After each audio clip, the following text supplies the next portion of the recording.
today. 'Cause there ain't no doubt I love this land. God bless the USA.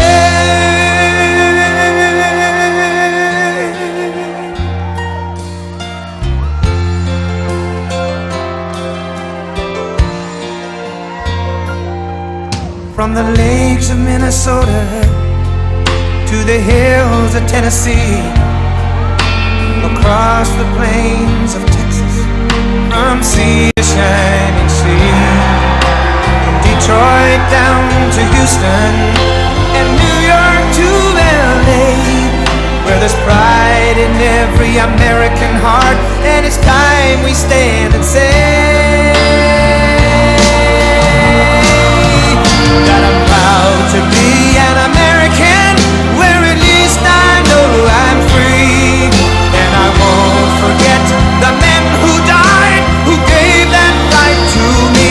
And I gladly stand up next to you and defend her still today. 'Cause there ain't no doubt I love this land. God bless the USA.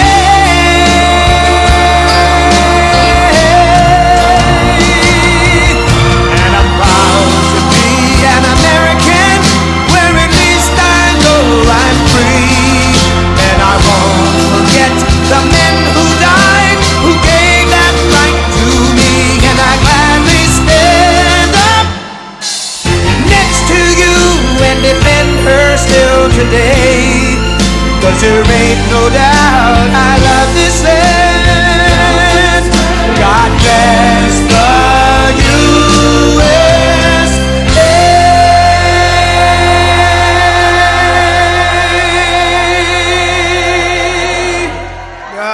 Everybody, hello Pennsylvania. We love Pennsylvania. And a very special hello to Latrobe. Oh, I love Latrobe. You know why? The home of Arnold Palmer. This was the home of my friend Arnold Palmer. And he loved Latrobe. You know, he turned out to be one of the greatest golfers in the world. He started off very, very poor. He had no money, just had a lot of talent and a lot of muscle. He was a strong guy. And his father, you know, worked at Latrobe Golf Course. And he was a laborer there. They called him in those days sod carrier. He's a very strong man. He'd carry sod. They didn't have trucks that they trucked it. They had strong people carrying it. He was the strongest of them all. And he had a son, but they had no money. And he worked at Latrobe. And they treated him good because he could do more work than anybody else. And his son started to grow up, and he realized his son was very strong like him. But he never had a chance to play golf. He had no money at all. And his son was named Arnold. And when Arnold was 4 and 5 years old, they had no money to buy a club. He couldn't buy one club, not one. And they used to go to the back of, this was all told to me by Arnold, so I have it firsthand. They used to go to the bag room where the members were, and they took out members' clubs, and they'd use the members' clubs, 2 or 3 of them at night, late at night, and he'd hit balls with his son. And he'd watch his son every move. And he realized his son had great talent. And then his son got older and stronger, and then he got stronger and stronger, and his father started saying, wow, this is really crazy. What's going on with this kid? And finally, he was able to save up enough money to get him some clubs, but they weren't strong enough. Arnold was breaking them. He'd swing a regular club, and it'd break the hell out of it because he was so powerful. And they went back to the members' bags because they couldn't afford another set, and it used very stiff-shafted clubs, very strong for those of you that aren't golfers. That's for, like, good golfers with power, very stiff-shafted. And he'd get better and better, and then he went to high school, and he won all sorts of championships, one after another. He'd beat the rich kids. He'd kill them. He'd beat them so badly. He loved beating them, even though he was a nice guy, but he was tough. He was a tough cookie, Arnold. I got to know him really well. And he'd beat him over and over again, and then he got a set of clubs, and he got even better, and he won every championship. And he got into Wake Forest. You know that, right? Wake Forest. And he was immediately, as a freshman, the captain of the team. And there was a man named Mark McCormick. And Mark McCormick founded IMG. That's a very big, one of the biggest entertainment companies in the world today. And he wanted to be a professional golfer. He didn't go to Wake Forest. He went to another college, another school. And I won't say which because, honestly, I didn't want to look it up. It wasn't worth it. But a good golf college. And he wanted to be a pro. He's a very good golfer, very, very good. And he had the privilege of playing Arnold Palmer in a match between Wake Forest and his college.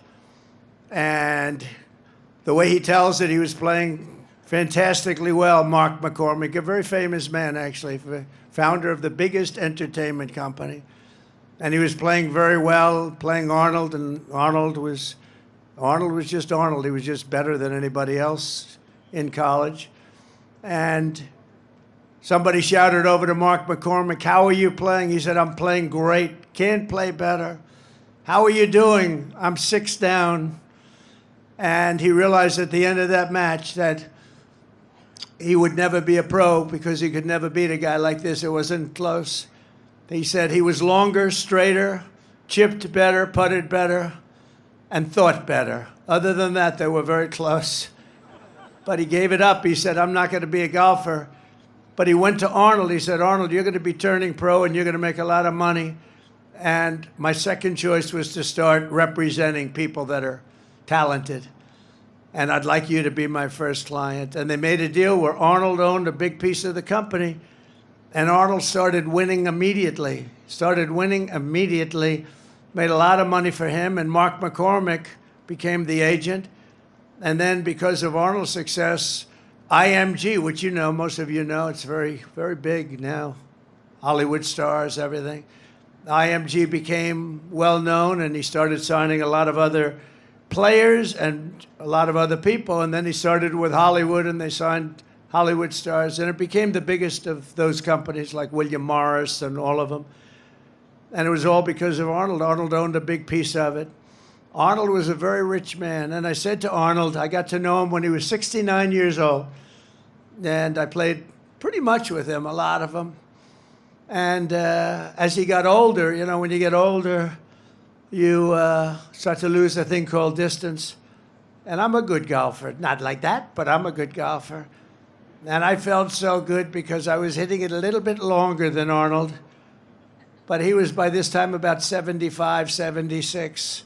And I'd hit it 4 or 5 yards past him. I said, "Arnold, let me ask you, 30 years ago, 40 years ago, was I longer than you?" He said, "Donald, I wasn't president or close at that time. That was long before I decided to have this fund." So,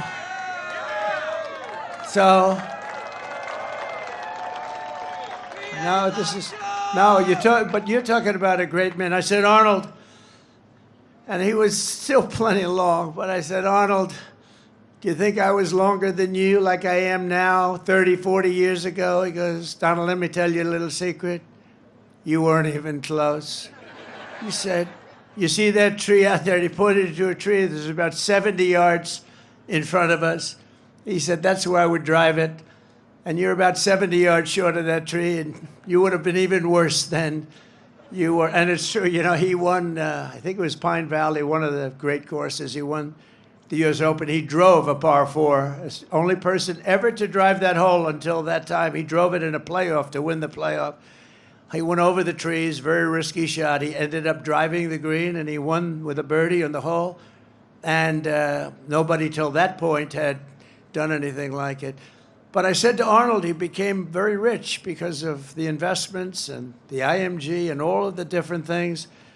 And I said to Arnold, just out of curiosity, you could live anywhere in the world. You could live on the Pacific Ocean. You could live on the Atlantic Ocean. You could live anywhere in the world.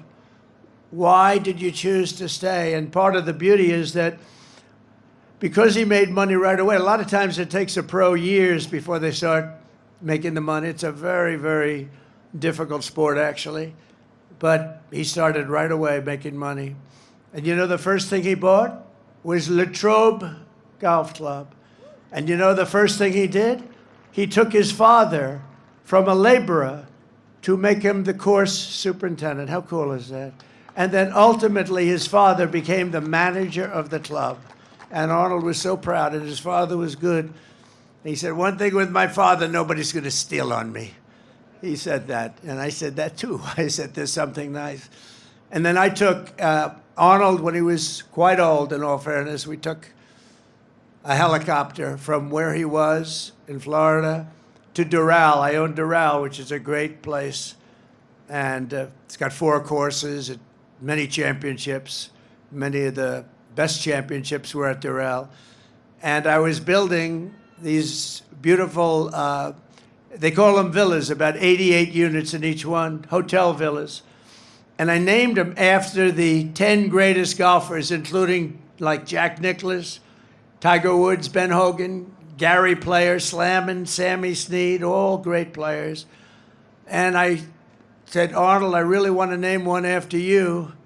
Would you like it? He said, I'd love it. I'd be honored to have that. And we flew down for the opening ceremony to cut a ribbon for the Arnold Palmer Villa. And it's, to this day, people just love it. And I'll never forget the day. He was having a little hard time. He was a little older. He hit the 80s. But he was still, when he got up there, he had that magic like nobody had. And, you know, there were a few golfers that you could say maybe slightly better. A few, not many. But there was nobody that had his magic. He was a thriller. He was unbelievable. He knew how to win, and he knew how to just do whatever it was that electrified a crowd. If I had him here right now with me, this crowd would be going absolutely crazy. They'd say, Trump, get off the stage. We want Arnold Palmer to speak.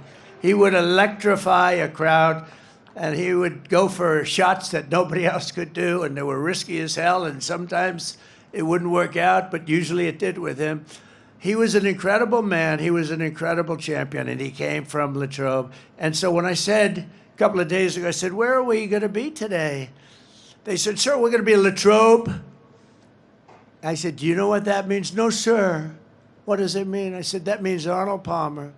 Because Arnold told me he could be, and I knew he could be. They wanted him everywhere. Just like I wanted to name a villa after him. Everybody wanted him. He could have been in any place he wanted. He said, no, this is where I want to be. This is the place I love. I mean, how good is that, right? And he died a very proud owner of this course, and he was always tinkering with it. I said, Arnold, what are you doing? He said, well, I'm moving the hole 4 yards back. I said, nobody knows the difference, Arnold. He said, I don't care. I love it. I love this place. He could not get enough of Latrobe. So, you know, I've been here before, and I've told the story before, not in this kind of detail, because, you know, you have these teleprompters. If I would read it off a teleprompter, it wouldn't be so good, right? And it would be a lot shorter. It wouldn't be as good. And I didn't want to do that. I said, when I come here, I'm going to tell them the real story of Arnold.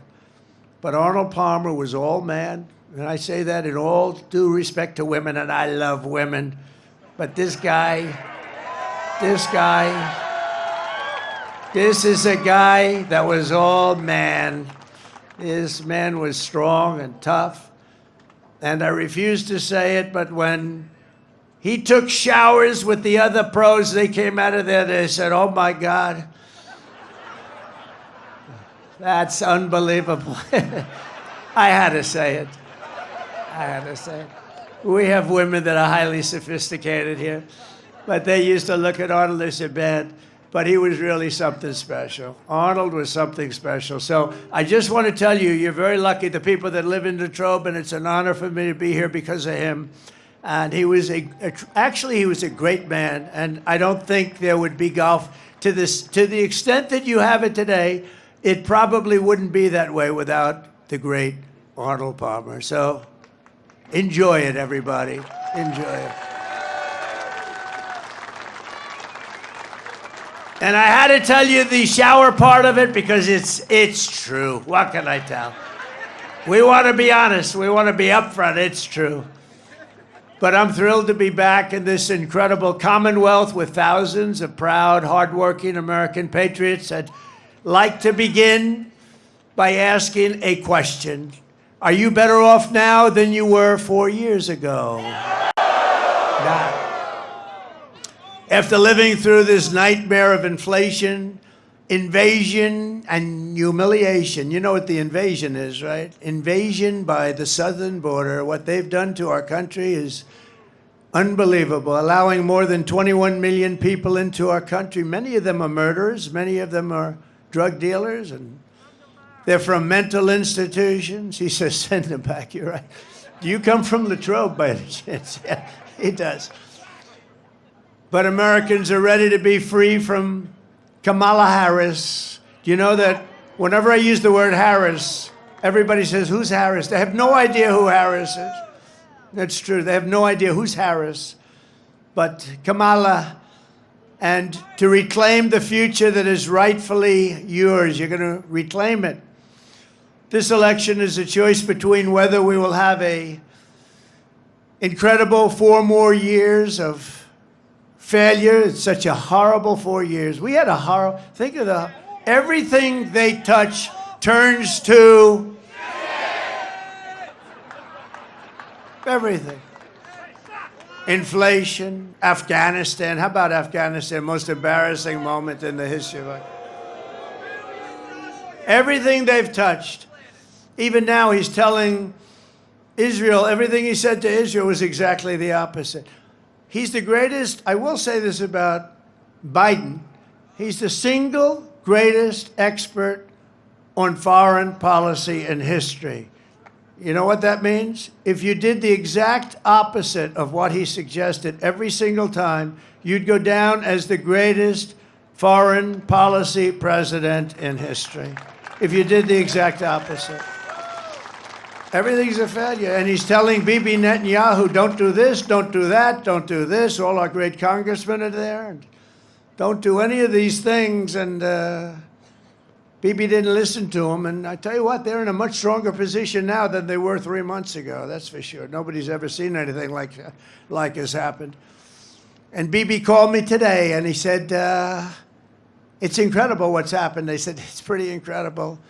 But he wouldn't listen to Biden, because if he did, they wouldn't be in this position.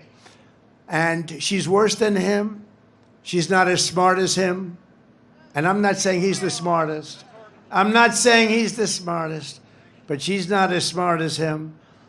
And I think maybe, you know, based on early results, maybe he'd be doing better than her. You know, we have results coming out where we actually now don't have to rely on the polls. We're doing good in the polls, but we don't have to rely on the polls. Remember, they stole the election from an American president. They stole it. I could say coup. I don't even want to call it. They just stole the election. They said, we're taking the election away. He got 14 million votes, and he won. 22 people running, 22 Democrats there running. Oh, I'm looking at my hair up there. Let's see. Oh, I don't like it. I don't like it. Excuse me, I'm going to recomb my hair. Do you mind? I'll leave the stage for 5 minutes. I'm going to recomb my hair, Mr. Future Senator. We have David down here. Mr. Future Senator, you got to get him in.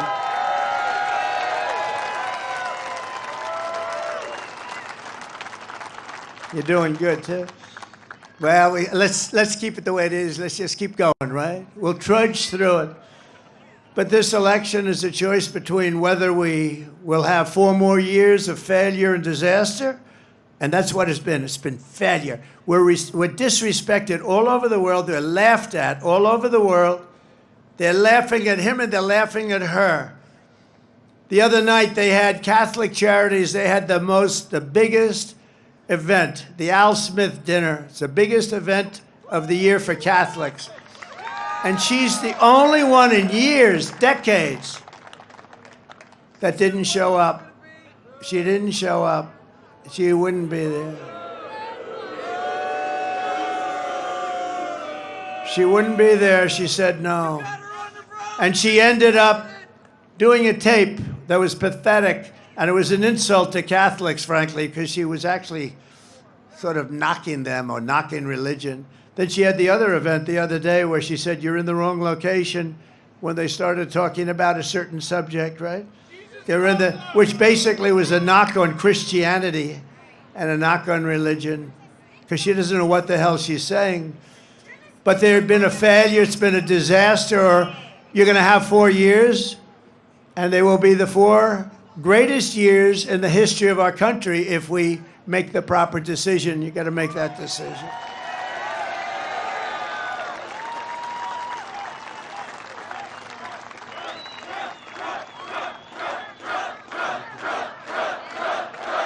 Thank you. Thank you. Thank you very much. But you know, by the way, if you're Catholic, you can't vote after that. And you can't vote for another reason. That administration has been persecuting Catholics. It's been persecuting Catholics. I don't know why. Persecuting a lot of people. Persecuting politicians. I raised my hand, but we're kicking their ass. They are bad. They are bad. They are bad. Guys going to jail. They've never done this. This has never happened. It happens in third world countries and banana republics. They go after, it's called weaponization. They weaponize their justice departments. I call it the Department of Injustice. Ours is the Department of Injustice.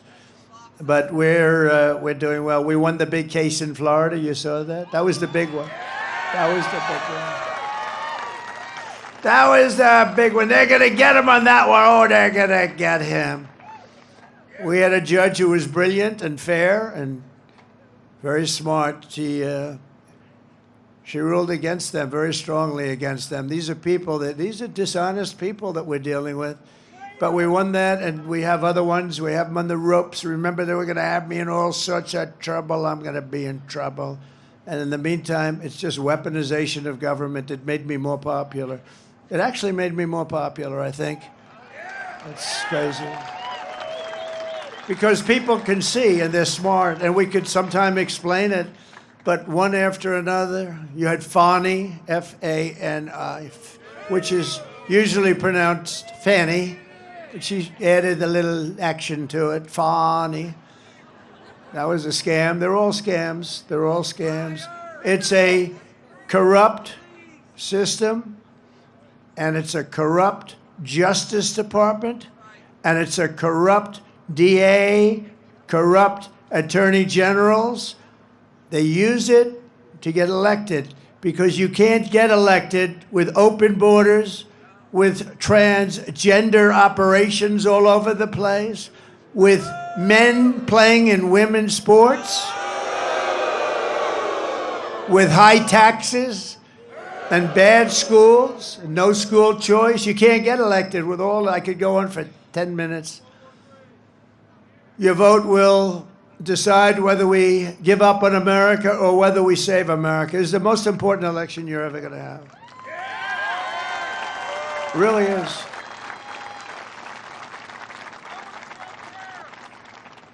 By the way, how nice is this place? Isn't it beautiful? Look, people as far as you can see, they give you a little extra security nowadays. Do you notice? Hey, I got more machine guns than I've ever seen in my life. Look at these guys. Hey, hey, hey. I got more machine guns.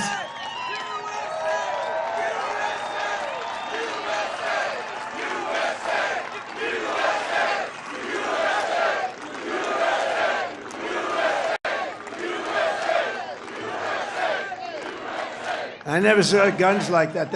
I said to my son, Don, he knows a lot about guns. And Eric knows they're great shots. They really understand. I said, what kind of a gun is that?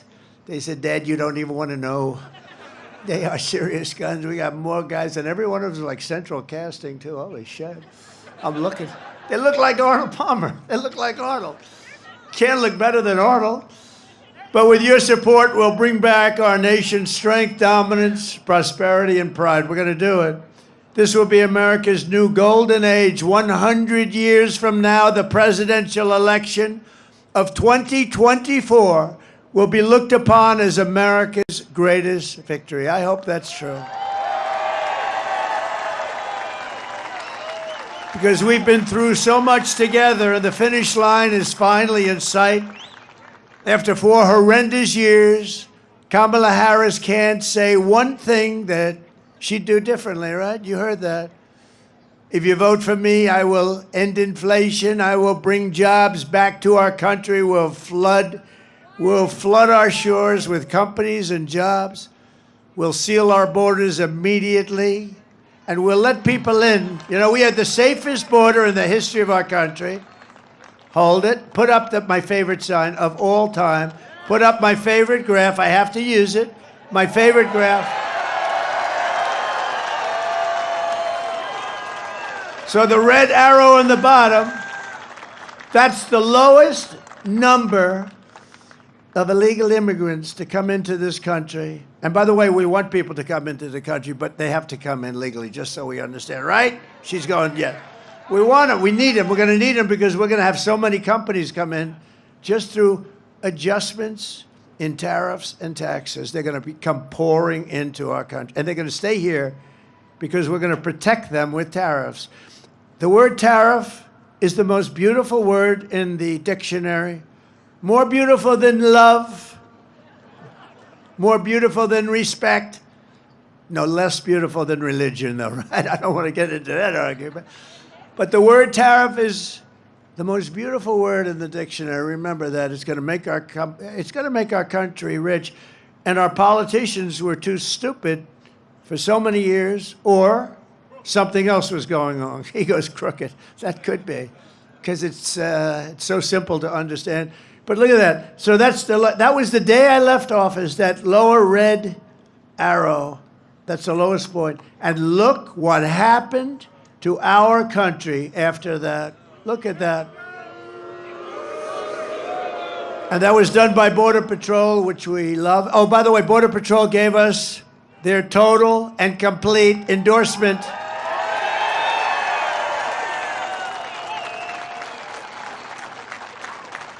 And it's hard. You know, they're not actually supposed to do it. They said, well, let them take all 29,000 of us and let's see what happens to this country. No, they're not, in theory. You know, you work for the government. They couldn't help. And they said she's horrible. They said she's horrible. It wasn't just, they said, you're the greatest president in the history of our country. Some only said the greatest in our lifetime. They had a unanimous endorsement from everybody. And they said at the same time, she's the worst we've ever had by far. And now she's running. And I tell you, I think that the border, I was just saying to Byron Donald's in the plane, right, Byron? I was just saying up, Byron. What a great guy.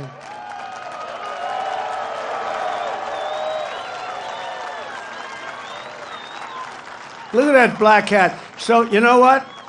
You know who the founder of that hat is? Elon Musk. He wore it. He's like the founder. And I said, you know, we sell that. I think we sell about 2 a year. Now it's the hottest hat we have. And, you know, Elon came up. Elon Musk gave us his total endorsement. How good is that, right? I mean, he's the one, he landed that rocket. That rocket came in. I said, that sucker's not going to make it. I was actually on the phone talking to somebody. It was crazy. And I'm talking to this person. And I'm saying, wait a minute, something's happening. I got to just hold it. I put the phone, and it was a very important person. I'm looking at something on the screen. I'm seeing this 24-story tube come down, and it looked like it was getting, Congressman, it looked like it was getting a little bit close to the gantry or whatever the hell they call that nowadays. I said, oh, my God. And I put the phone down. Very important person, by the way. I won't tell you who. It'll be embarrassing. Because I never picked up the phone again. I was sitting there for... And because I was the president, and because I'm leading, which is probably more important to him, the guy didn't hang up. He was on the phone 45, 50 minutes waiting. I just saw, oh, the phone's off the hook. Hello? Hello? He went, but I saw this thing come down, this tube, this giant tube, and I put the phone, I said, just a second. I said, I don't believe it, because I had the sound off. I turned the sound up, and it came down, and I said, it's going to crash. Don't crash. Now, I thought it was, actually, at first, I thought it was like a movie or something. I never saw this before, and I've seen a lot. And it came down, and it was going into and then all of a sudden, you see the fire pouring out of the left side. I pushed it over. It landed perfectly and then it was grabbed by two claws, two giant claws, and they grabbed it like Willie Mays would catch a fly ball in center field, right? That's the way it was. He was pretty good, Willie. And it came down, and I called Elon. I said, Elon, is that you? He said, that was me. I said, can anyone else do that? No. Can the United States do it? No. Can Russia do it? China do it? No. Nobody can do that. He said, they're 10 years behind. This guy is great. And he said, if Donald Trump doesn't win, it could be the end of democracy in our country. It could be the end of our country. And you know where he is today? He's in another part of the Commonwealth. Never, ever make the mistake of calling it a state, by the way. It could be career ending. I had a friend that did that, a politician. He used to be a politician, but it shouldn't be that big a deal because a lot of people make that mistake. That's one I could understand somebody making, but we call it the Commonwealth. But Elon endorsed me. He's in another part of the Commonwealth, and he's campaigning now. And he's got a gold. He's got a gold cap. But he called it, I said, he was wearing the black hat in Butler, Pennsylvania. We had 101,000 people, Butler, honoring Corey, the firefighter. Butler, Pennsylvania, we had 101,000 people. It was unbelievable. What a night that was. And we were honoring Corey and two gentlemen who were very badly hurt. We thought they weren't going to make it, the doctors up there. They have good doctors. These are good doctors. I don't know if they call them country doctors, but whoever they are, they were good because these were two men that were not two great supporters who were not supposed to make it, and they made it, and they made it. They'll be okay. But Corey didn't make it, and we honored Corey. It was the most beautiful evening, right? We had a moment of silence, and then we had the bells of Notre Dame, right? Notre Dame playing. And then we had an opera singer who sounded just like Pavarotti. I mean, the guy was unbelievable, and he sang Ave Maria. And the whole place was crying. It was crazy. I'm looking at the audience. Some of my friends were there, almost as tough as the football players that we have. We have some of the great football players. Almost as tough. I don't know if you guys would, but they were tough cookies. And I see them crying. They're trying to be cool. You know, no, I wasn't crying. But the whole place was crying. It was amazing. It was 101,000 people. So we will regain our sovereignty, we will restore our safety, and we will unlock the magnificent destiny that is just within our reach. And I am asking you to be excited about the future of our country again. You're going to be excited. This is going to be the most exciting period ever. Every problem facing us can be solved, but now the fate of our nation is in your hands. It really is. I mean, if you put these lunatics in charge any longer, we can't take it any longer. They're laughed at. They're laughed at by foreign leaders. They think they can't even believe it. They can't even believe it. Biden can't find his way off a platform. She's worse. I wonder if she's going to have any trouble. No, she should be probably okay in that regard. But she's worse up here.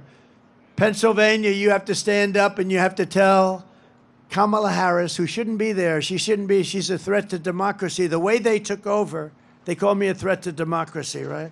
She's a threat to democracy because she shouldn't even be the candidate. They should have picked a candidate fairly, not just given her because they want to be politically correct. I mean, whether you like him or not, you know, we had the debate. And his numbers went down. He didn't have a good night. But that can happen. But, you know, that happens. And the numbers go down, and they went down. And they went into him. They said, we're not going to let you run. We're going to take it away. That's crazy. Nancy went in. Chuck Schumer went in. Some of the people went in. They took it away from him. They just took it away from him. It's bad. And that is a threat to democracy, if you think about it, right? That's a real threat to democracy. But you have to tell Kamala Harris. And by the way, I think he would have, let's see what happens. And I may be wrong, but let's see what happens. I think he might have done better than she's going to do, because all we had to do is expose her as a lunatic left, further left than Pocahontas. Do you know who Pocahontas? Elizabeth Warren. She's further left than Pocahontas. And I don't want to get into that stuff, but her mother said she was Indian because she had high cheekbones. That's what she said. And then she went out and did a test because I was driving her crazy, calling her Pocahontas. So she fell for the trap. And she did a test, and she was so happy because it came back 1,014th. Remember? 1,014th. And that was it. That means I had more Indian blood in me than she had, and I have none. I have none. I'd like to have some. I would like to have some, I'd be honored. But I have more, and I have none. But she was so happy when she got, think of that. Think of that. That was what happened. That was the end of her career. You know, that was the end of her presidential run. She was leading for the president. And when she said, and you got to understand, just these are the people we're dealing with. She took that Indian heritage, and based on the fact, and this is her statement. This is not me. There's no racist anything in me, not a drop. But this is not me. Her mother told her this, that she had high cheekbones, and therefore she was part Indian. And based on that, she applied to colleges. She applied for jobs. She applied for the U.S. Senate. And everyone's forgotten that crap right now, but I never forget it. But she went out, and she had the test, and the test was ridiculous basically. And then I said that I have more than she does. And I would love to, I will tell you. But she's bad news. But she's radical left crazy. She drives people. What she does to business people is horrible. She's a horrible person. But she's radical left. And Crazy Bernie is radical left. And this one, Kamala, is further left than them. So you have to tell Kamala Harris that you've had enough, that you just can't take it anymore. We can't stand you. You're a shit vice president. The worst. You're the worst vice president. Kamala, you're fired. Get the hell out of here. You're fired. Get out of here. Get the hell out of here, Kamala. There you go. Early voting in Pennsylvania is now underway. Go and vote. Just go and vote. Get out there, and if you've not registered to vote, you only have 2 days left. You have to get out there and register immediately. Does everybody promise they're going to register? Okay. Boy, look at the crowd. Wow. Wow. Hello, everybody. How did the flyover look? Good? Cool.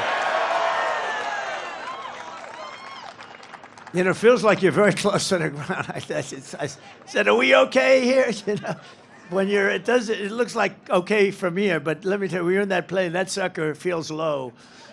I'm saying, I hope everything's working nicely on that plane. With your help, 17 days from now, we are going to win Pennsylvania. We're going to defeat Kamala Harris, and we are going to make America great again, right?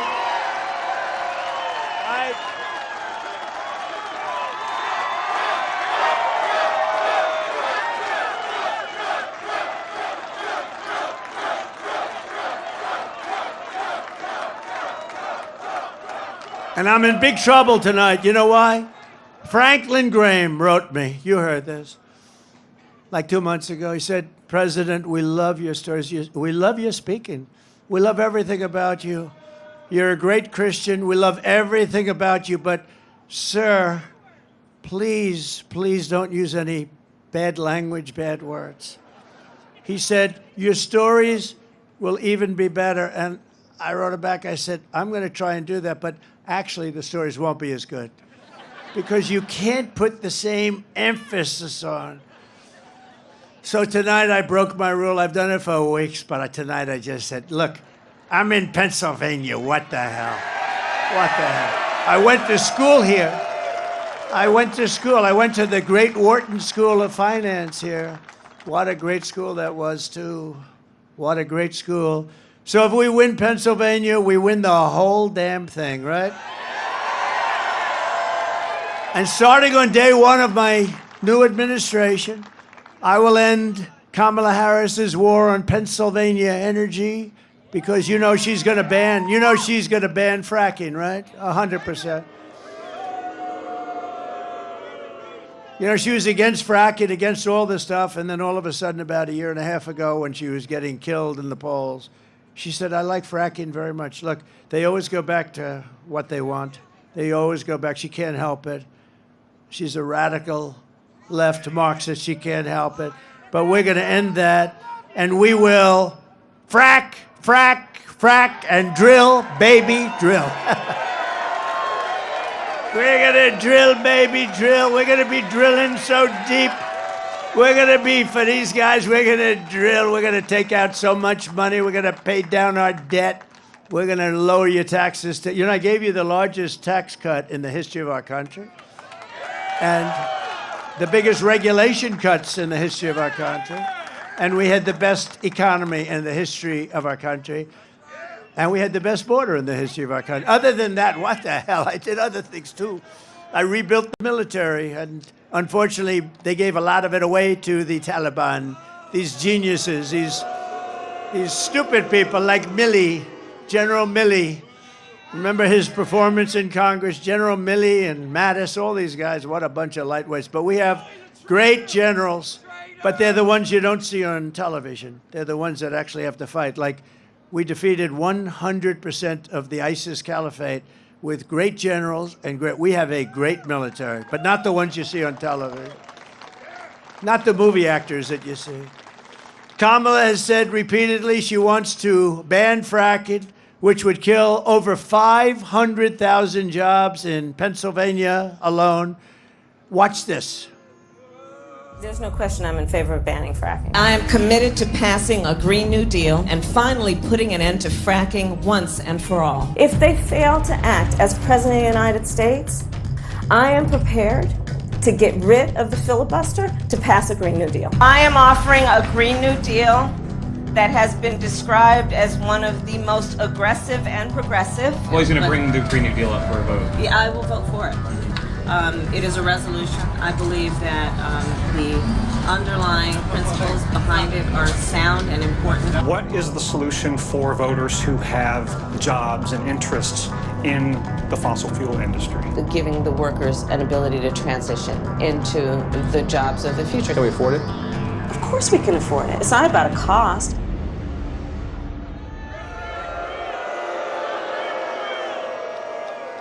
So when she does that, that's the end of Pennsylvania as we know it. It's the most important, not only from the standpoint of $500,000 jobs, it's 500,000 jobs, but in terms of income for the state, you would have to double and triple your taxes to make up. And she's going to do it. She's going to do it.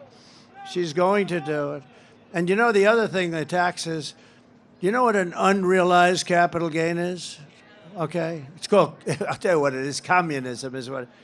So she wants to have a tax, so capital gains tax is terrible, it's rough, but you know, you sell something, you can pay the tax. She wants an unrealized capital gain every year so that if something goes up in value, now you have to go out, it'll be a great business for appraisers and for lawyers and for accountants. Other than that, it's a disaster. She wants an unrealized, and she refuses to say that, no, we're not going to do that. No, she refuses. Think of it. It's an unrealized gain she wants to, so she wants to tax an unrealized gain. This woman is crazy. I will terminate the Green New scam immediately. It's the greatest scam in history. I will stop the energy price hikes. I will rescind the natural gas export ban, which is killing your state, by the way. And we will have energy independence. You know, we were energy independent 4 years ago. Think of it. Energy independent. We're still going to be energy dominant. And I will cut your energy and electricity prices in half within 12 months of taking office. 50%. We have it. It's under our feet. We don't have to get it from Venezuela. We get it from Venezuela. It's not even believable. The whole thing's not believable. For most of American history, Pennsylvania was the commercial and industrial powerhouse of the United States.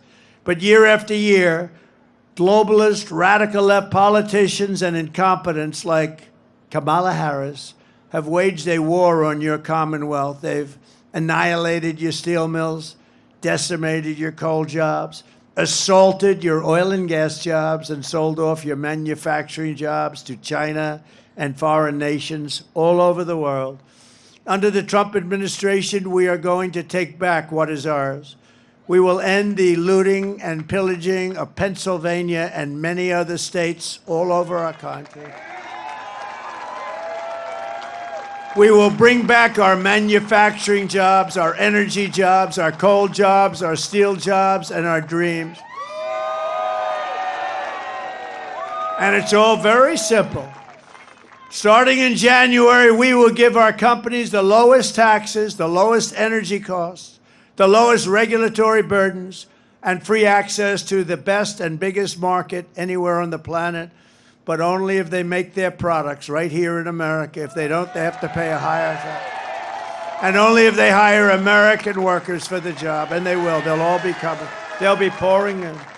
If these companies don't make their product here, then they will pay a tariff when they send their products into the United States for the privilege of competing with our workers and our cherished companies. We're going to protect our workers and our companies.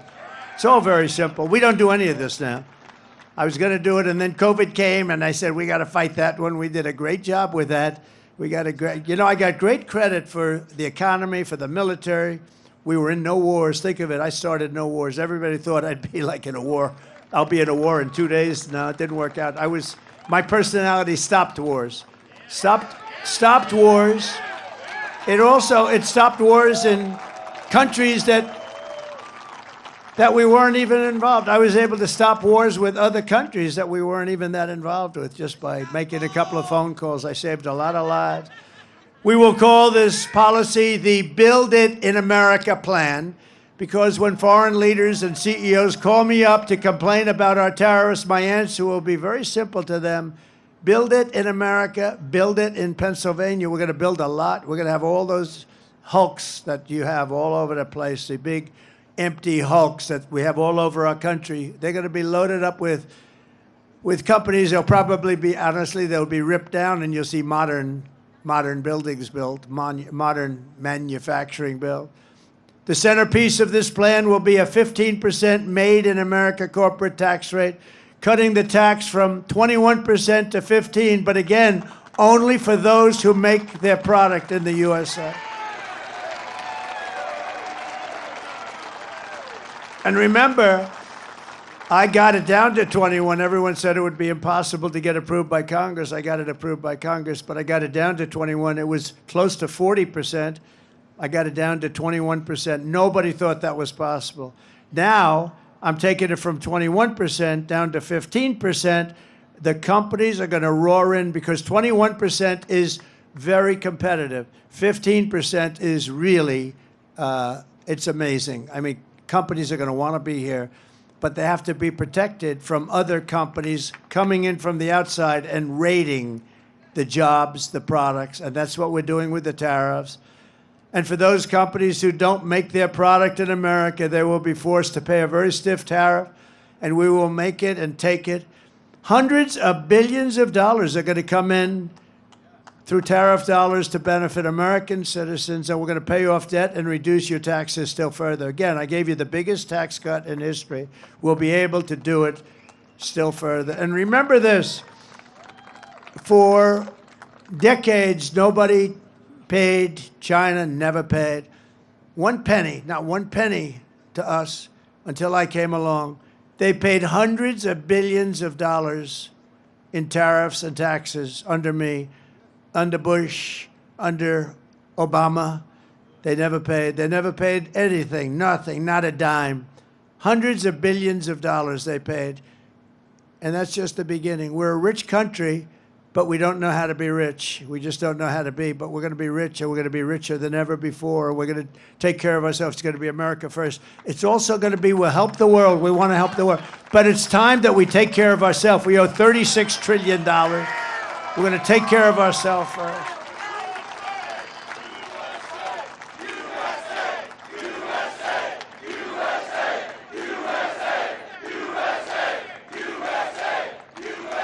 And I will never apologize for defending America. I will protect our workers. I will protect our jobs.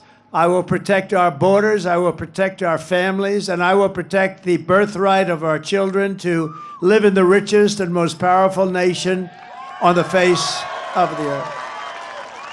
And I will also protect our steel industry. If you guys remember, we were going to lose our steel. We had the worst policy on steel. China was coming in and others dumping steel onto our shores. And we would have had no steel industry left. And I put a big tariff on all steel coming in. It was not good steel either. It was what we call dirty steel. It's bad steel, bad structurally, very dangerous actually. But they were dumping steel into our country, destroying our steel mills. And I put a big tariff and it all stopped when I did that. It all stopped. And we took in hundreds of billions of dollars and it all stopped. And you know, we slashed foreign steel all these exports that were pouring in, they stopped to the level of about 25%. Nobody could believe it. And I hadn't even started yet. We were just getting ready. We were going to make this country richer than it had ever been before. You know, in the 1890s and 1880s, our country was actually the richest it ever was. They had to form committees to determine how are we going to spend this vast wealth. We had so much wealth, relatively speaking, so much wealth, more than anybody by far. And they formed up blue ribbon committees. How are we going to spend the money? We don't know how to spend it. Wouldn't that be a nice problem to have? And it was all a tariff country. We were a tariff country. And McKinley was president. William McKinley was actually a great president, was assassinated, by the way. He was assassinated. You know, being president is a very dangerous profession. If you're an auto racer, you know how many people die? About 1/10%. If you're a bull rider, that's dangerous. That's more dangerous than playing in the NFL, right, fellas? What do you think? I think it's a little more, I don't know, it's pretty dangerous. We got a couple of big deals over here at the end. But I think that bull riding stuff, that looks bad. 1/10%, about the same as the auto racing. If you're president, take a look. It's about 5%, 6%. That's a lot better.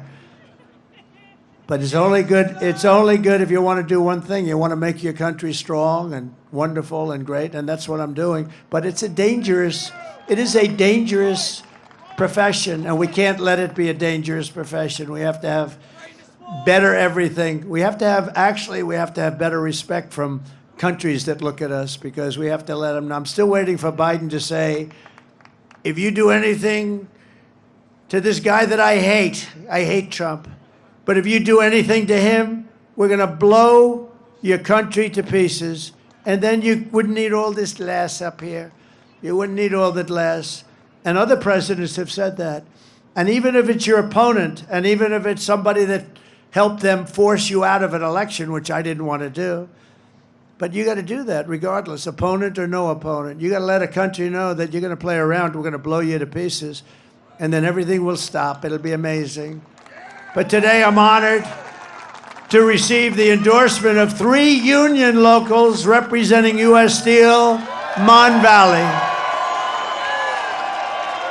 And if they want, I'd like to call them up to the stage, including union leaders Brian Pavlak and Richard TK and Jason Zugais. Would you come on up here, fellas?